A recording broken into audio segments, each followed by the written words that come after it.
My name is Hazel Taylor, and at 32 years old, I thought I had prepared myself for anything my family could say about my scars. The annual birthday celebration for my mother should have been just another tense family gathering. I nervously adjusted my short-sleeved dress, exposing the burn marks that traced my arms like road maps. Then I saw him across the room, the retired general, his eyes fixed on the faded tattoo peeking through my scars. I never expected what happened next would change everything. If you are watching this right now, let me know where you are from in the comments, hit that like button, and subscribe to follow my journey from shame to acceptance. 10 years ago, my life looked completely different. At 22, I was not planning dinner parties or worrying about family drama. I was serving my country as part of an elite rescue unit. Our team specialized in extraction missions, particularly in hostile environments where conventional forces struggled to operate. It was not the career path my parents had envisioned for their daughter, but I had found my calling in the structured discipline and purpose of military life. My unit was tight-knit, a necessity when your lives depend on each other daily. Samantha Reed became my closest friend during basic training. We were opposites in many ways. She was outgoing and quick to laugh, while I tended towards serious calculation. But we balanced each other perfectly in the field. Sam was the one who convinced me to get the unit tattoo, a stylized phoenix, on my upper right arm. For rebirth after the fire, she had said, not knowing how prophetic those words would become. Our commanding officer, Lieutenant Grace Miller, ran the toughest unit in the division, but earned our unwavering loyalty through her fairness and willingness to face every danger alongside us. Under her leadership, our team completed 17 successful extractions in my first 18 months of service. We became known as the team to call when a situation seemed impossible. The mission that changed everything came during my third year of service. Intelligence had identified 3 aid workers being held in a compound near the border. What should have been a standard extraction operation quickly deteriorated when our intelligence proved dangerously outdated. The building had been converted to store fuel and ammunition, a fact we discovered only after breaching the perimeter. The firefight was intense but brief. We located the hostages, secured them, and were executing our exit strategy when the first explosion rocked the compound. I remember the heat before anything else, a wall of it that seemed to consume all the oxygen in an instant. Lieutenant Miller and Samantha were guiding the hostages toward the extraction point. 2 other team members, Brian Cooper and Alex Winters, were providing cover. I was bringing up the rear when I saw the secondary charges. The entire eastern wall was rigged to blow, and my team was directly in the blast zone. I remember shouting a warning, but there was no time for them to clear the area. Training took over. I sprinted forward, physically shoving Samantha, Lieutenant Miller, and one of the hostages through the exit corridor before tackling Brian and Alex behind a concrete barrier. The explosion that followed consumed the building in seconds. The heat was indescribable, like being inside the sun itself. I used my body to shield my teammates from the worst of it, feeling my uniform melt into my skin. The pain was beyond comprehension, but somehow I maintained consciousness long enough to ensure everyone made it to the extraction point. The next 3 weeks passed in a haze of surgeries and pain medication at the military hospital. 45% of my body had suffered third-degree burns, primarily concentrated on my back, arms, and the left side of my face. The medical team worked miracles, keeping me alive through those critical first days, but they could not hide the truth: my injuries would end my military career. The rehabilitation process was excruciating. Each day brought new challenges, bandage changes that left me sobbing, physical therapy sessions that pushed me to the edge of endurance, and the slow, agonizing acceptance that my body would never look the same again. The psychological scars ran just as deep as the physical ones. The first time I saw my reflection, I did not recognize the person staring back at me. Through it all, my unit stood by me. Samantha visited daily, bringing updates from the field and refusing to treat me differently. Lieutenant Miller fought bureaucratic battles to ensure I received the highest quality care. Even Brian and Alex, still recovering from their own injuries, made time to sit with me during the darkest hours. When the doctors finally cleared me for discharge, I faced a terrifying reality, returning to civilian life with a body fundamentally changed. The military had been my identity, my purpose, and my family. Without it, I felt adrift. The unit tattoo, now stretched and scarred across my upper arm, served as a daily reminder of both what I had lost and what I had saved. The military awarded me the Silver Star for valor, a ceremony I attended wrapped in long sleeves despite the summer heat. My commanding officers spoke of heroism and sacrifice, but I struggled to reconcile their words with the constant pain and stares that had become my daily reality. I did not feel like a hero. I felt like a casualty learning to navigate a world that suddenly seemed designed to emphasize everything I had lost. After my medical discharge, I spent months in isolation, avoiding mirrors and human contact. The physical pain eventually subsided to a manageable level, but the sense of displacement only grew stronger. My identity had been shattered along with my skin, and I had no blueprint for rebuilding either one. It was Samantha who finally pulled me out of that dark period. She showed up unannounced at my apartment one day, packed a bag for me, and announced we were going to a retreat for wounded veterans. "Your scars tell a story," she told me on the drive there.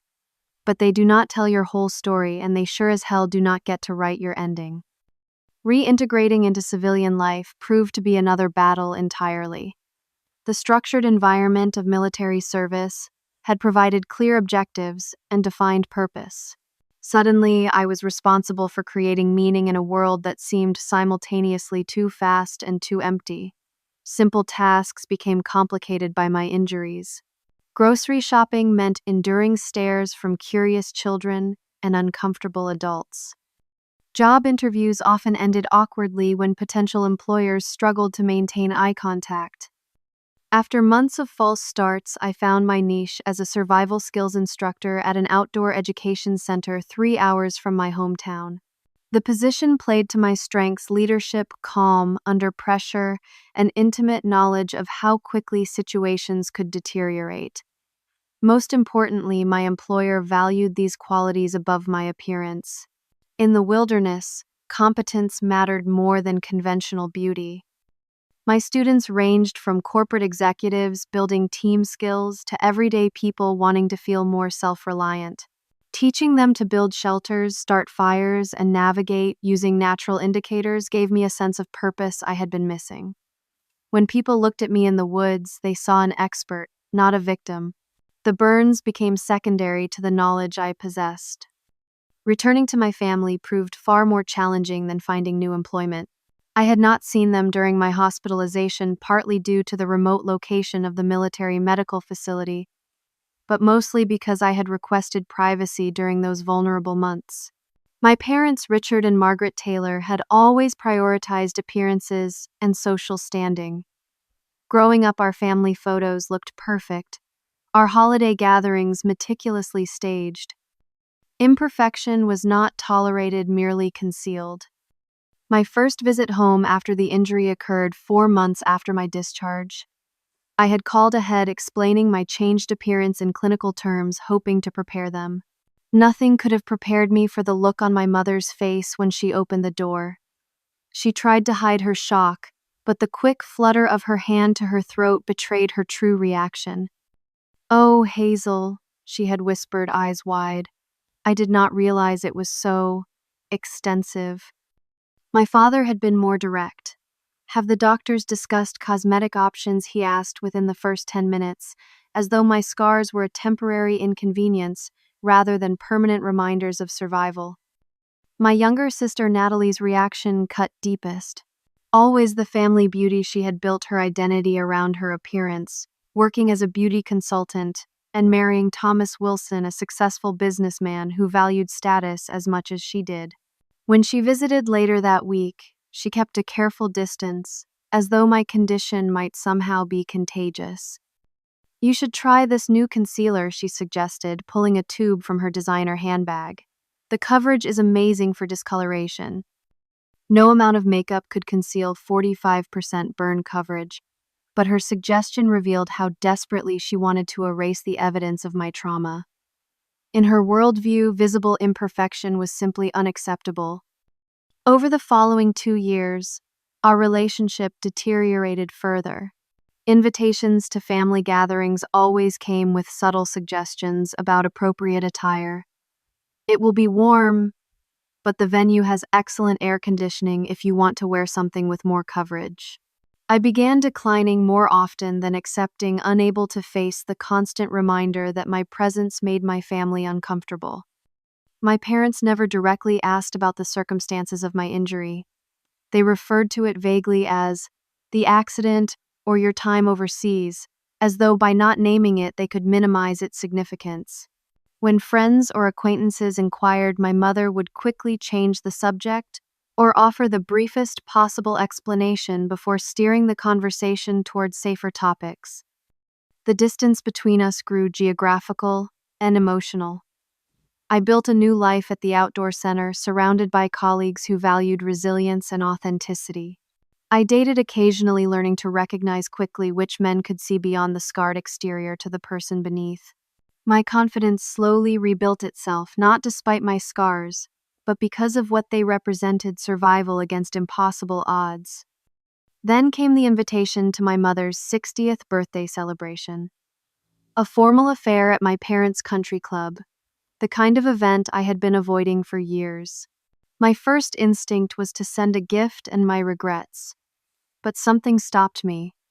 Perhaps it was the ongoing work I had been doing with a therapist who specialized in trauma recovery. Perhaps it was simply exhaustion from maintaining the emotional walls I had built. "You have nothing to be ashamed of," Dr. Elizabeth Parker reminded me during our session that week. "Your scars are evidence of your courage.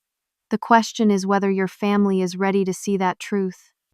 The invitation sat on my counter for 3 days before I finally RSVP'd with a simple "yes," looking forward to it. The response from my mother came quickly. A message expressing delight at my attendance, followed by a reminder about the dress code and a not-so-subtle suggestion about a boutique that specialized in adaptive fashion solutions. I purchased a simple but elegant dress for the occasion, sleeveless with a scoop neck that made no concessions to hiding my scars. If I was going to attend, I would do so authentically. The woman I had become deserved that much respect, even if my family struggled to give it. The drive to my hometown felt like traveling backward in time. Each mile brought back memories of the person I had been before: ambitious, perfectionistic, eager to please. I barely recognized that version of myself anymore. The woman driving toward an inevitable confrontation had learned the hard way that life offers no guarantees of safety or fairness, only opportunities to demonstrate character in response to circumstances. I checked into a hotel rather than staying at my parents' home, another boundary I had learned to establish. The night before the party, I stood before the mirror in my hotel room, really looking at myself. The scars had faded somewhat over the years, changing from angry red to silvery white in places. They would never disappear completely, but they had become part of my topography, as much a part of me as my green eyes or the sprinkle of freckles across my nose that had somehow survived the fire. "You survived," I told my reflection. "That is enough." My mother's birthday celebration was exactly as I had expected: elegant, excessive, and engineered for maximum social impact. The country club ballroom had been transformed with elaborate floral arrangements, crystal chandeliers, and tables draped in linens that precisely matched the pale blue of the custom invitations. Every detail screamed careful curation and status consciousness. I arrived 20 minutes after the stated start time, having learned long ago that being the first guest at family functions only extended the awkwardness. The room was already half full, familiar faces, from my childhood mingling with my parents' business associates and country club friends. I recognized my father's distinct laugh before I spotted him across the room holding court with several men in nearly identical navy suits.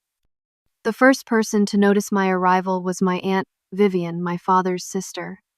To her credit, she approached me directly, arms outstretched for an embrace. "Hazel, it has been far too long," she said, her smile genuine if a bit uncertain.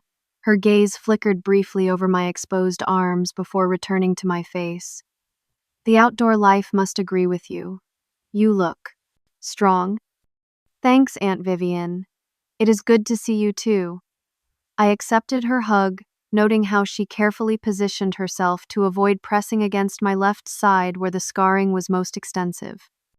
The pattern repeated as I made my way through the room. People I had known my entire life greeted me with varying degrees of discomfort. Some stared openly, curiosity overcoming manners. Others determinedly maintained eye contact as though looking anywhere else might acknowledge what they were trying so hard to ignore. Conversation starters included variations of, "So what have you been up to?" but never direct questions about my military service or injuries. My mother spotted me from across the room, her smile freezing momentarily before she composed herself and glided over. Margaret Taylor had always been beautiful in a classical sense, and approaching 60 had done little to diminish that beauty. Her hair was perfectly colored and styled, her makeup flawless, her designer dress fitting as though created specifically for her frame. "Hazel, darling, you made it." She air-kissed near my right cheek, the unscarred side. "I was beginning to worry you might have had car trouble." "No trouble, Mom. Happy birthday." I handed her a small, carefully wrapped package containing a handcrafted compass I had commissioned from an artisan near the outdoor center. The symbolism felt appropriate, something to help find direction when paths seemed unclear. "How thoughtful," she murmured, adding it to a table already overflowing with gifts. "Have you seen your sister yet?" She and Thomas just returned from Tuscany last week. The villa they rented was absolutely stunning. Before I could respond, my father appeared, drink in hand and professional smile in place. Richard Taylor had built his law practice on projecting absolute confidence regardless of circumstances. That same expression now fixed itself on his face as he assessed my appearance. "Hazel, glad you could make it." He leaned in for a brief embrace, smelling of expensive cologne and scotch. Pulling back, he frowned slightly. "I thought you might wear that lovely blue jacket you had at Christmas 2 years ago. It is rather cool in here with the air conditioning." The suggestion was, transparent, cover yourself. Make everyone more comfortable by hiding the evidence of your trauma. "I am perfectly comfortable, Dad," I replied evenly. "The temperature feels fine to me." His jaw tightened almost imperceptibly. "Well, your mother has some people she would like you to meet. College friends of hers visiting from Seattle."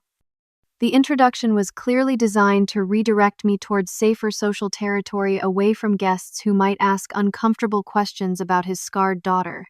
I allowed myself to be guided toward a group of women my mother's age, who smiled politely and asked generic questions about my work, carefully avoiding any mention of my previous career or current appearance. The real confrontation came 90 minutes into the party, just as dinner was about to be served. I had managed to navigate the cocktail hour without major incident, deflecting intrusive questions and ignoring whispered comments not meant for my ears. I was heading toward my assigned table when Natalie intercepted me, her smile tight and her eyes cool. My sister had always been the family chameleon, adapting perfectly to any social situation. Tonight, she wore a designer dress that emphasized her flawless figure, diamond earrings catching the light with every movement of her head. Her husband Thomas stood slightly behind her, his expression carefully neutral. "Hazel, I have been looking for you," Natalie said, her voice pitched low. "I need to speak with you before we sit down." She guided me toward a quiet corner near the service entrance, away from the main crowd. Once relatively private, she dropped all pretense of sisterly affection. "What were you thinking wearing that?" she hissed, gesturing toward my dress. "You know this party is important to Mom. There will be photographs, for goodness sake." "I was thinking I would wear something appropriate for a formal event in July," I replied, struggling to keep my voice steady. Something that allows me to be comfortable in a room full of people. Comfortable. She gave a short, humorless laugh. What about everyone else's comfort? Do you think people want to stare at your condition while they are trying to enjoy their dinner? The word condition landed like a slap. 10 years of surgeries, physical therapy, and psychological recovery reduced to a clinical euphemism. My condition, I repeated slowly. You mean the injuries I sustained saving 3 people's lives? Natalie rolled her eyes slightly, the gesture so dismissive, it momentarily left me speechless. We all know you were very brave or whatever, she said, waving her hand as though swatting away an irritating insect. But that was years ago, Hazel. You cannot expect the whole world to accommodate your refusal to take reasonable steps to look presentable. Presentable. The word tasted bitter. And what would make me sufficiently presentable for your comfort, Natalie? She reached into her clutch and pulled out a small wrapped package. I anticipated this might happen. I brought you a shawl that complements your dress. The coverage is quite good. I stared at the offered package, feeling a strange detachment, as though observing the scene from outside my body. My sister offering a bandage for a wound she could not bear to acknowledge. I am not covering up, I said quietly. Not tonight. Not ever again. Her expression hardened, the mask of social grace slipping to reveal the anger beneath. This is not just about you. This is Mom's birthday. People are taking family photos. You are ruining everything by making this some kind of statement. It is not a statement. It is my body, my reality. That was when she said it, the words that would ultimately change everything. Cover them up. You are ruining the photos. No one wants to see those hideous scars, Hazel.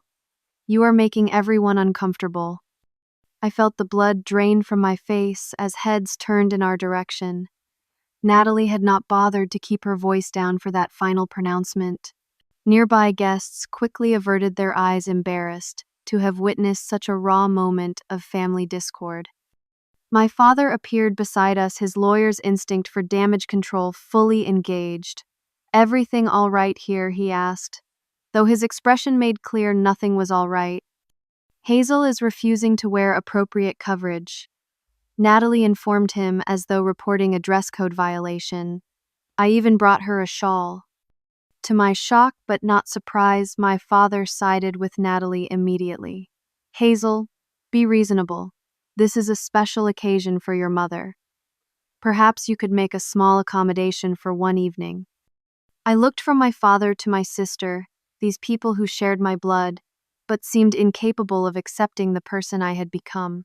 The family that had raised me to believe appearance was everything, now confronted with a daughter whose appearance told a story they found too uncomfortable to acknowledge. I survived, I said simply. That should be enough for you to be proud of me. My father's expression clouded. No one is saying we are not proud. We are simply asking for a bit of consideration for the other guests. The implication was clear. My scars were an imposition on others, a social faux pas I was stubbornly refusing to correct. The rejection cut deeper than any of the surgeries I had endured. Around us, a small bubble of uncomfortable silence had formed, other guests, pretending not to notice the family drama unfolding before dinner. I was contemplating simply leaving, sparing everyone the continued discomfort of my presence, when I noticed an elderly man watching our exchange with unusual intensity from across the room. Unlike the other guests, who politely pretended not to notice, his gaze was direct and unwavering. There was something vaguely familiar about him, though I could not immediately place where I might have seen him before. The man who had been watching our confrontation made his way deliberately across the room toward us. He moved with the unmistakable bearing of military command, his posture straight despite his age, which I estimated to be mid-60s.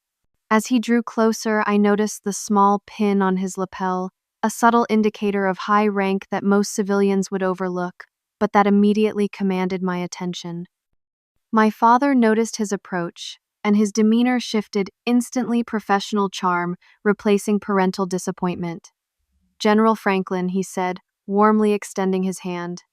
"I am so pleased you could join us tonight. I was just about to look for you to make introductions." General James Franklin. The name connected immediately in my mind. I had never met him personally, but his reputation within military circles was legendary. Before his retirement, 5 years ago, he had overseen special operations across 3 continents, including the region where my unit had been deployed. Richard the general acknowledged my father with a brief handshake before turning his full attention to me. "And you must be Hazel." The way he said my name carried a weight of recognition that caught me off guard. Not the polite pretense of a family friend meeting a distant relation, but genuine recognition. "Yes, sir," I responded automatically, the military deference returning without conscious thought. His eyes held mine for a moment before moving deliberately to my right arm where the faded unit tattoo was visible among the scar tissue. The stylized phoenix, once vibrant in red and gold, was now a ghostly outline, partially obscured by the ridged skin that had healed over it. His expression changed subtly as he studied it, a flash of what might have been surprise followed by something deeper. "3rd Special Rescue Division Phoenix Unit," he said quietly. "You served under Lieutenant Grace Miller." The statement, so precisely accurate, momentarily stole my breath. "Yes, sir," I managed. 8 years ago." My father looked between us, confusion evident. "You two know each other?" "Not personally," the general replied, his eyes still on my tattoo. "But I certainly know of Sergeant Taylor's service record." The use of my former rank sent a jolt through me. In this room full of people who knew me only as Richard and Margaret's damaged daughter, someone had just acknowledged the identity I had earned through service and sacrifice. "Perhaps you would indulge an old soldier with a few minutes of conversation," General Franklin said. Not really a question despite its phrasing. I rarely have the opportunity to speak with members of Phoenix Unit. Before my father or sister could object, I nodded. "It would be my honor, sir." The general gestured toward the terrace doors. "Some fresh air, perhaps." We stepped outside into the summer evening, the sounds of the party immediately muffled by the heavy glass doors closing behind us. The country club terrace overlooked meticulously landscaped gardens, string lights creating pools of gentle illumination along the stone pathways. For a moment, neither of us spoke. I waited years of military training having taught me that when a superior officer wants to talk, you let them set the pace. "I apologize for interrupting what appeared to be a family matter," he finally said, though his tone suggested he was not particularly sorry. "But when I recognized your unit tattoo, I could not pass up the opportunity to speak with you." "How did you recognize it, sir?" "Phoenix Unit was classified." A small smile crossed his weathered face. "At my level of clearance, very few things remained classified, Sergeant Taylor. I approved the formation of Phoenix Unit. I read every after-action report, including the one from the Casbani compound extraction." The name of that fateful mission spoken aloud sent a shiver through me. In all the years since, I had rarely heard anyone reference it specifically. "Then you know what happened there?" He nodded, his expression solemn. "I know that 3 aid workers walked out alive because of your actions. I know that 4 members of Phoenix Unit, including Lieutenant Miller, survived a situation that by all tactical assessments should have been unsurvivable. And I know the cost you personally paid for that outcome." His blunt acknowledgement of my sacrifice was startling after years of family members tiptoeing around it or pretending it did not exist. "What your file does not adequately convey," he continued, "is the extraordinary level of courage such actions required. Statistics and medical reports cannot capture what it means to put yourself between your team and an explosion you know will likely kill you." I swallowed hard against the sudden tightness in my throat. "I was just doing my job, sir." "That is what all the great ones say," he replied with a knowing look. But we both know that is not entirely true. Split-second decisions in combat reveal character, Sergeant. Not everyone chooses to run toward danger when they could justifiably save themselves. He turned slightly, gesturing to a thin scar that ran from his temple into his hairline. Kandahar 1989. Much smaller scale than your experience, but enough to teach me something vital. Scars tell stories that words often cannot. The general fell silent for a moment, looking out over the darkened gardens. I met your father through legal channels several years ago. He handled some property matters for me after my retirement. When he mentioned his daughter had served, I had no idea you were that Sergeant Taylor. Your family does not seem to mention your service often.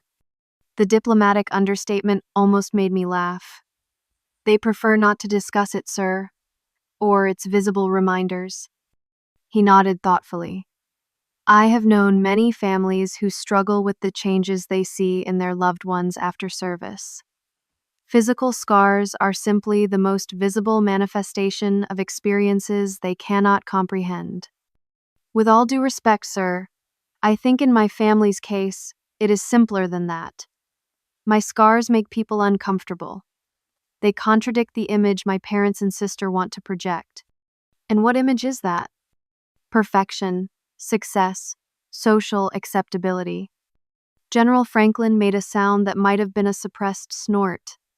Curious definitions of success and perfection they must have to exclude the kind of courage you demonstrated. His defense of my choices, so unexpected in this setting, loosened something that had been tightly wound within me for years. For a decade, I had carried not just the physical burden of my injuries, but the weight of my family's shame about them. Do your parents know what you did that day? He asked. Not the sanitized version, but the full classified details. I shook my head. The mission was classified. They know I was injured saving teammates, but not the specifics. And honestly, they have never asked. The general's expression hardened slightly. Then perhaps it is time they learned exactly what kind of daughter they have. General Franklin and I returned to the ballroom just as dinner was being served. The momentary peace I had found during our conversation on the terrace evaporated as I saw my sister watching our return with narrowed eyes. She had rearranged the seating cards, I noticed, placing me at a table largely filled with distant relatives, rather than at the family table where I had originally been assigned.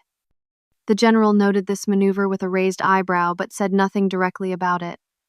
Instead, he addressed my father, who was directing guests to their tables.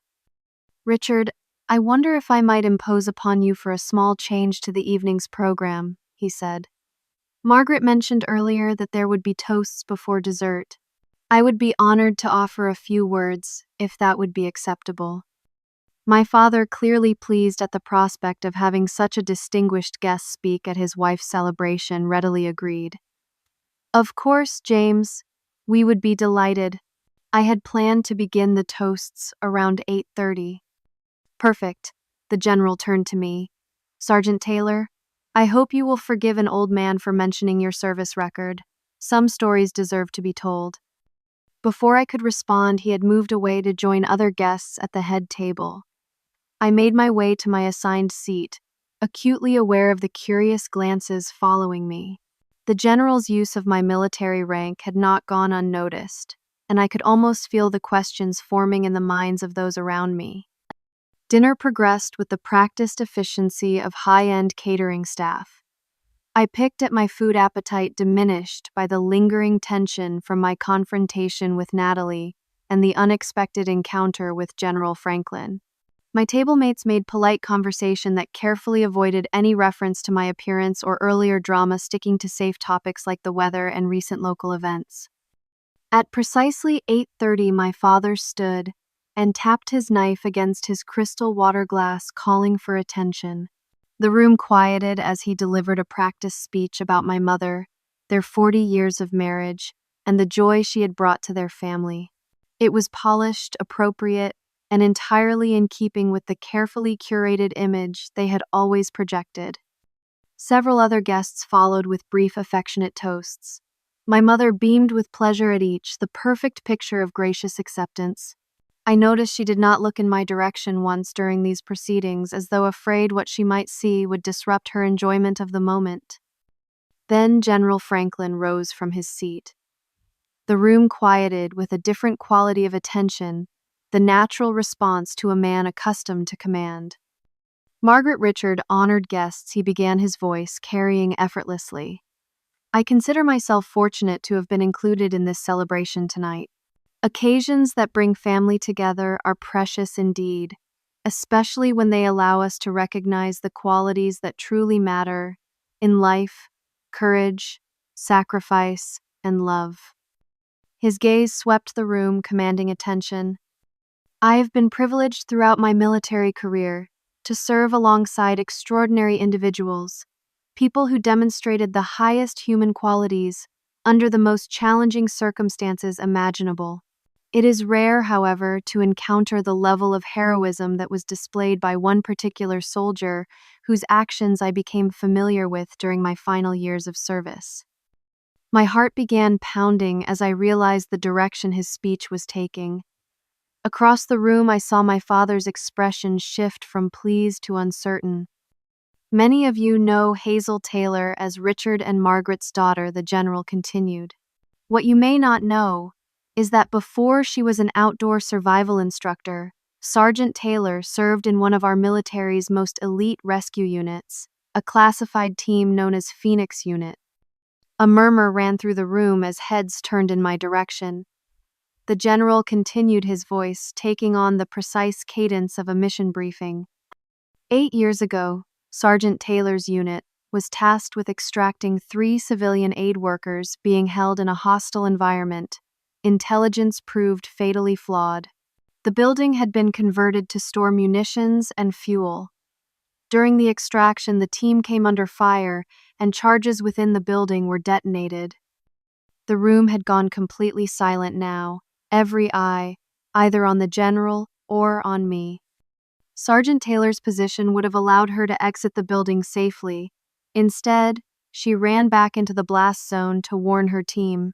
When she realized evacuation was impossible in the time available, she physically moved 3 individuals to safety and shielded 2 others with her own body as the secondary explosions consumed the building. I heard my mother's sharp intake of breath from across the room. Natalie's perfectly composed expression had cracked confusion and disbelief evident. The injuries Sergeant Taylor sustained covered 45% of her body. She endured 17 surgeries and months of excruciating rehabilitation. 3 aid workers returned to their families because of her actions.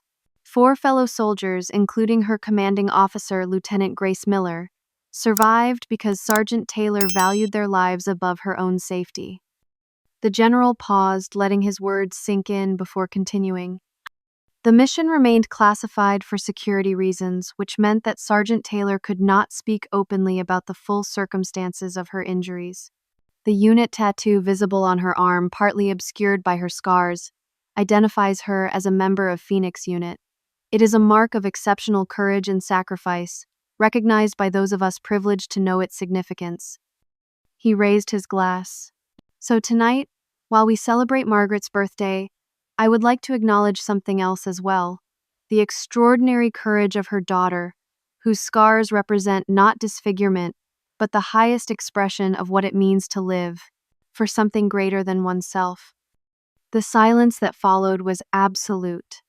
Every person in the room seemed frozen, processing the revelation against the backdrop of what they had witnessed earlier. My mother's hand covered her mouth, her eyes wide with shock. My father stood completely still, his expression unreadable. Natalie stared at me as though seeing me for the first time. Then, from the far side of the room, someone began to applaud.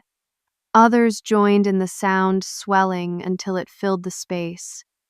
I sat motionless, overwhelmed by the sudden shift from object of discomfort to focus of admiration. The general caught my eye across the room and gave me a slight nod, the gesture conveying both respect and a silent question. What will you do with this moment? The applause eventually subsided, leaving an expectant hush. Every eye in the room turned to me, waiting for my response to the general's unexpected revelation. For a moment, I considered simply acknowledging the toast with a nod and allowing the evening to continue its planned course. It would have been the easiest path, avoiding further disruption to my mother's celebration. But something had fundamentally shifted. After years of hiding and accommodating my family's discomfort, I found myself unwilling to retreat back into silence. I rose from my seat, my movements deliberate. "Thank you, General Franklin." I began, my voice steadier than I expected. "I appreciate your kind words, though I must clarify that every member of Phoenix Unit would have done the same in my position. We were trained to leave no one behind." I paused, gathering my thoughts. For those of you who have wondered but felt uncomfortable asking, yes, these scars came from fire and shrapnel during that mission. They cover much of my body, not just the parts you can see. They used to cause me physical pain. Now they simply tell a story. My gaze found my sister's face across the room. A story I have never been allowed to tell in my own family. A story that has been treated as shameful rather than honored. Natalie's expressions cycled rapidly through shock, embarrassment, and the beginnings of anger. My father took a half step forward as if to interrupt, but the general placed a restraining hand on his arm. 10 years ago, I made a split-second decision that forever changed my appearance and ended my military career. I have never regretted that decision because 3 aid workers went home to their families and 4 of my teammates survived. What I have regretted is how my injuries have been received by the people who should have been most proud of me. My mother's carefully applied makeup could not hide the flush spreading across her face. My father's jaw tightened in the way it always did when family matters threatened to become publicly messy. Earlier this evening, before many of you arrived, my sister told me that I should cover my scars because they are, to use her exact words, hideous and making everyone uncomfortable. She said I was ruining the photos. My father suggested I wear a jacket despite the summer heat to spare others the discomfort of seeing my injuries. Murmurs rippled through the crowd.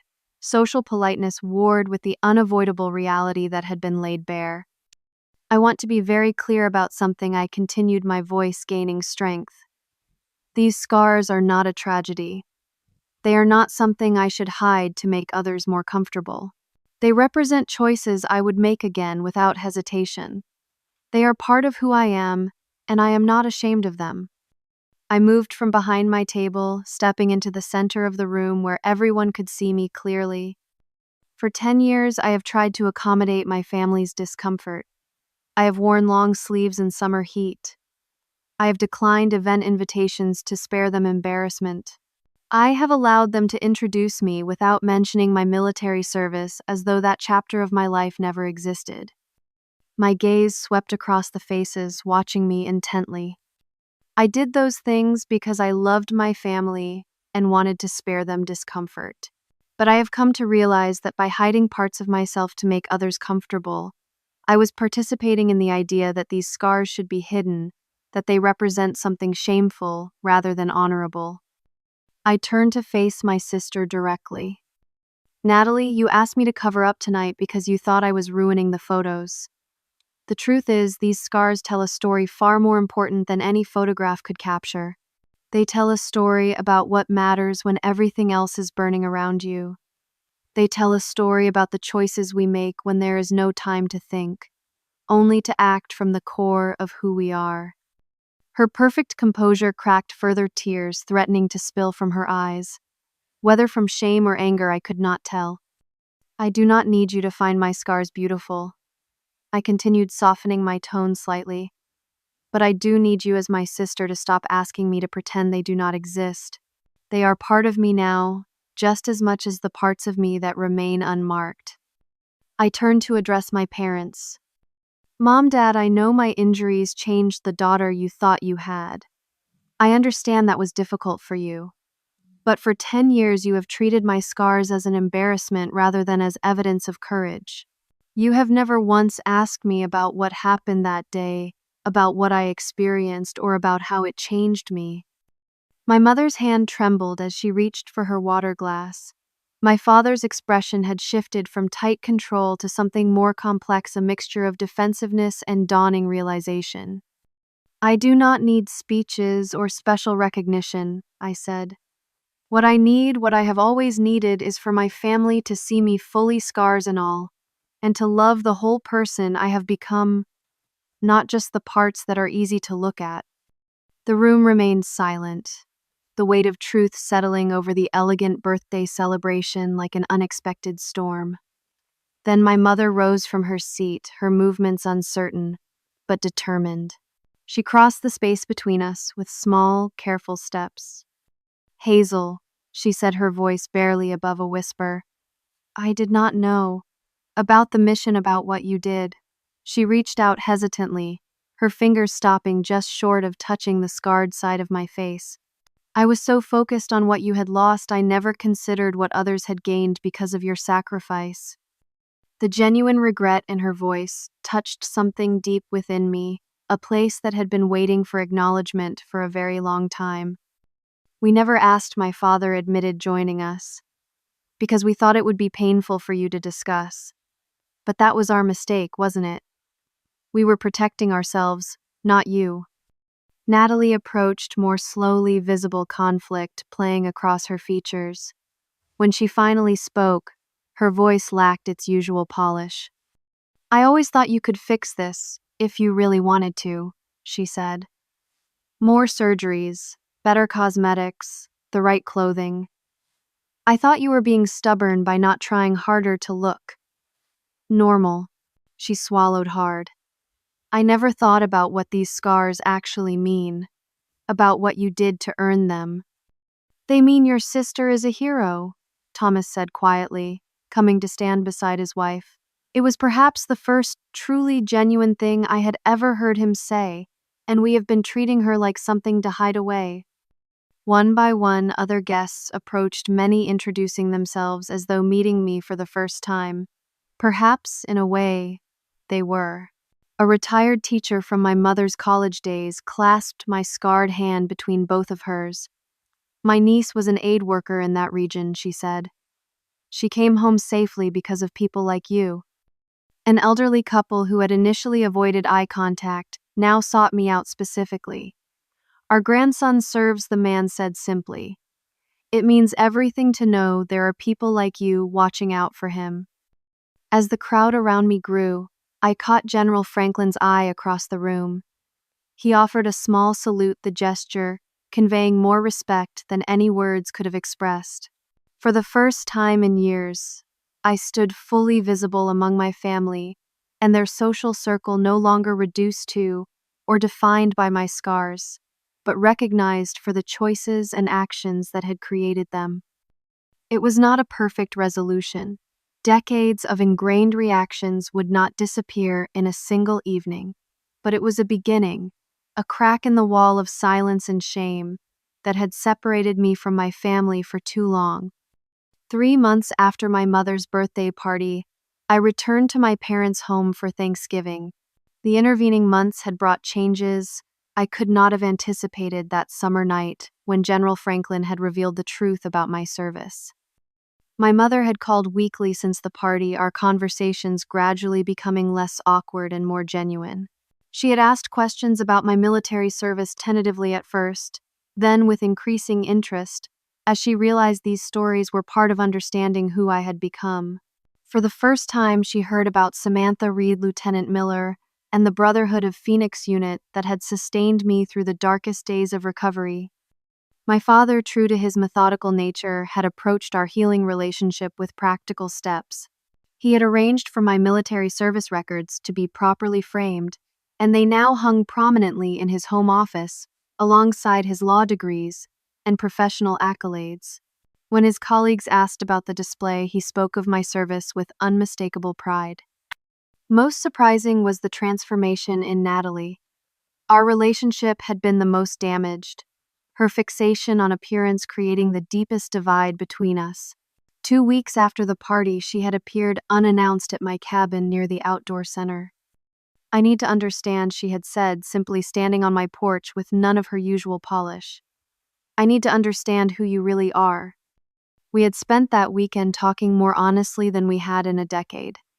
She shared her insecurities, her belief that value came from external validation.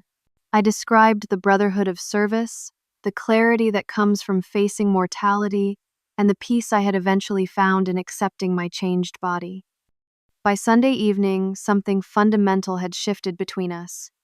Not complete understanding, but the beginning of mutual respect that had been absent for too long. For Thanksgiving, Natalie had insisted on hosting at her home rather than our parents' house. New traditions, she had explained. For our new beginning, her husband Thomas had supported this wholeheartedly, revealing depths to him I had not previously recognized. The day before the holiday, I received an unexpected call from Samantha Reed. "Remember that Veterans Support Program we talked about years ago?" she asked without preamble. "The one for wounded vets struggling with reintegration?" "Of course," I replied. It had been a dream we had discussed during my recovery, something to give purpose to our experiences. "Well," General Franklin reached out. "Apparently he has been thinking about our conversation at your mother's party. He has connections with some major donors who want to fund a pilot program. He asks specifically for you to be involved in the development." The synchronicity was striking. Just as my personal life was healing, an opportunity appeared to extend that healing to others who carried visible and invisible scars of service. That Thanksgiving dinner became the foundation of a new chapter. Seated around Natalie's dining table were my parents, Thomas Natalie, and two unexpected additions, Samantha Reed and Lieutenant Grace Miller, both of whom had traveled at my invitation to discuss the Veterans Program with my family. The conversation flowed naturally from reminiscences to future plans. For the first time, my family heard firsthand accounts from the people whose lives intersected with mine during those formative military years. Lieutenant Miller described the training exercises where I had distinguished myself long before the fateful mission. Samantha shared funny stories about our off-duty adventures that humanized the often sanitized version of military service civilians imagine. "I always wondered why Hazel never talked about her time in service," my mother commented during dessert. "I assumed it was too painful to remember." Grace Miller shook her head. "Some of it was painful, certainly, but much of it was the most purposeful time in our lives.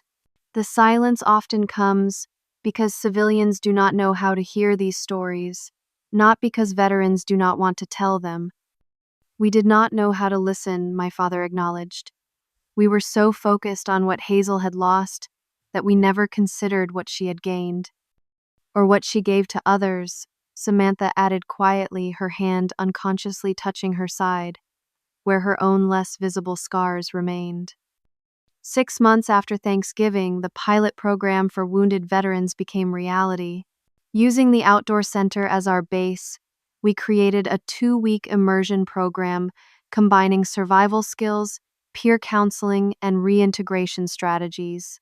General Franklin attended the opening ceremony, now officially part of the advisory board. "When I spoke at your mother's party," he told me privately, "I had no idea it would lead to this. But I should have known. Phoenix Unit always did have a way of rising from the ashes." The first group of participants included 12 veterans with various physical and psychological injuries. On their third day during a fire-building exercise, a young Marine with extensive facial scarring approached me. "How do you do it?" he asked, his voice low, to avoid being overheard. "How do you walk around with these scars and not feel like everyone is staring all the time?" I considered his question, carefully aware that my answer mattered more than casual conversation. "I decided that if people are going to stare anyway, I would give them something worth seeing," I told him. "These scars tell a story about choices I made that I would make again, once I truly believed that it became easier to bear the stares." "My family wants me to get more surgery," he confessed. "They keep sending me articles about new techniques." I nodded, understanding completely. Mine did too for years. They thought fixing my appearance would fix everything. But the real healing happened when I stopped seeing these scars as something that needed fixing. The program expanded over the following year, adding locations and specialized tracks for different types of injuries. Natalie, in a move that still sometimes surprises me, volunteered to help develop a module on rebuilding identity after physical changes. Her background in the beauty industry, once the source of our greatest conflict, provided unique insight into the psychological aspects of changed appearance. I spent my life thinking beauty was about perfection, she explained when proposing the module. I was wrong. True beauty includes the entire story, scars and all. My parents became unexpected advocates, speaking to other families about supporting wounded veterans. My mother, with her talent for social organization, coordinated fundraising events that brought civilian and military communities together. My father offered pro bono legal services to veterans navigating the complicated benefit system. On the anniversary of the Kasbani compound mission, I found myself standing beside the memorial wall at the new Veterans Center, tracing the names of those we had lost over the years. Lieutenant Miller joined me, her presence a quiet comfort. You know what I think about sometimes, she asked. How a single moment can contain both terrible loss and incredible grace. One explosion scarred your body forever and saved 4 lives. Both realities exist simultaneously. I used to wish I could erase the scars while keeping the lives saved, I admitted, as if the two could be separated. But they cannot be, she said simply, just as you cannot separate the person you were before from the person you became after. The truth of her observation resonated deeply. For years, I had compartmentalized my life before and after the fire, military and civilian, scarred and whole. The healing came not from erasing those divisions, but from integrating them into a complete narrative, one that honored all parts of my journey. Later that evening, I stood before the mirror in my cabin, really seeing my reflection.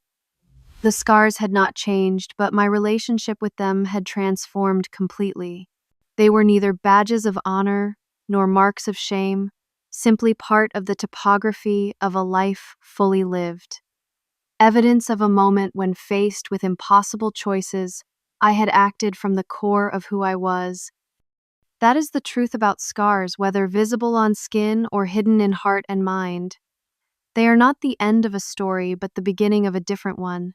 They mark not just what was lost, but what was found in the aftermath: strength, purpose, and sometimes, if we are fortunate, deeper connections with those who learn to see beyond surface appearances to the person beneath. My family had finally learned to see me fully, and in being truly seen, I found the healing that no surgery could have provided.